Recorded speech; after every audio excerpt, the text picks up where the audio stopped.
J'ai juste un souvenir un petit peu de la route et du ciel bleu. En une fraction de seconde, la vie elle change. J'ai tout de suite compris que c'était peut-être assez important ce que j'avais. Ce n'étaient pas les 2 roues qu'il avait choisies. Sa passion, c'était le vélo. Il y avait mis toute son énergie avec l'espoir secret de percer un jour. Aller chercher cette victoire qui lui tend les bras, une victoire amplement méritée. Louis Toussaint était champion de Wallonie quand un accident de vélo a tout changé. À 16 ans, il perd l'usage de ses jambes, de ses abdominaux et tout le bas du dos. Je ne suis pas quelqu'un qui sait rester dans une chaise et rien faire. Donc tout de suite, je me suis remis à travailler et tout de suite, j'ai repris un petit peu le sport. Et c'est vrai que mentalement, ce n'est pas quelque chose qui a été difficile de sortir de l'hôpital parce que je l'ai vécu plus comme un défi. C'était comme ça et de toute façon, on ne pouvait pas le changer. 5 ans plus tard, la route s'est transformée en eau. C'est le hasard de la vie et des rencontres qui l'a poussé vers l'aviron. Un sport que jamais il n'aurait imaginé pratiquer. Louis était assez méfiant de ce que je lui racontais quand je lui proposais d'éventuellement rentrer dans un projet avec l'aviron.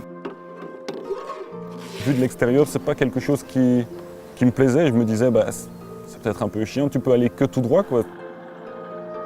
Une fois qu'on rentre dedans, on se sent encore plus libre sur l'eau parce qu'on n'est pas bloqué, entre guillemets, sur une route avec des voitures et donc c'est beaucoup plus large en fait. Louis a découvert un plaisir, celui de la glisse. S'approprier un fleuve pour redécouvrir son corps autrement. Je trouve que c'est un sport où au final on se retrouve vraiment face à soi. Il y a un moment où moi je me dis mais qu'est-ce que je fous là quoi. Et puis après je sais pas, c'est vraiment quelque chose qui est plaisant et cette sensation d'être fatigué, d'avoir mal, je pense que c'est une des meilleures sensations qu'on peut avoir finalement. Bien descendre les mains Louis. Hop, attention, bien descendre. C'est une aventure totale pour un coach et son athlète, car dans cette discipline, 70% du travail sont réalisés par les jambes. Alors ici on improvise, on réinvente ce sport. Ah, c'est un sacré défi, ça l'est pour lui, ça l'est pour nous, ça l'est pour une ligue, ça l'est pour une fédération. Il faut rappeler que Louis est le premier rameur de l'histoire de l'aviron belge à se lancer dans pareil défi.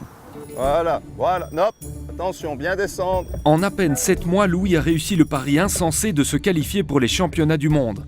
Alors forcément, les Jeux paralympiques, on commence à y penser. Quand Serge m'a parlé de Tokyo, je me suis clairement dit qu'il était fou. J'ai rencontré un jeune homme qui en veut et sur qui on peut compter. Donc quoi demander de plus quand on est coach, quand on est entraîneur. On sait qu'on peut aller loin. Aller loin dans la vie aussi.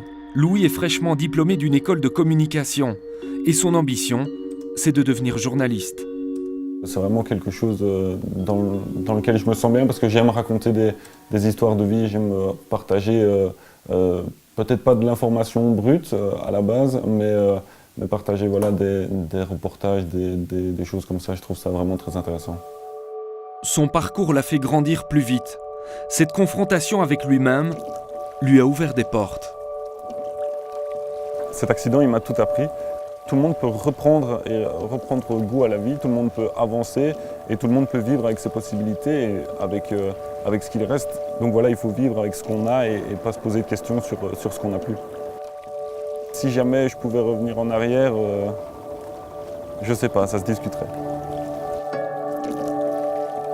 Le sport ne forge pas le caractère, il le révèle. Cette citation, c'est finalement le reflet d'une personnalité très forte qui a trouvé sa voie.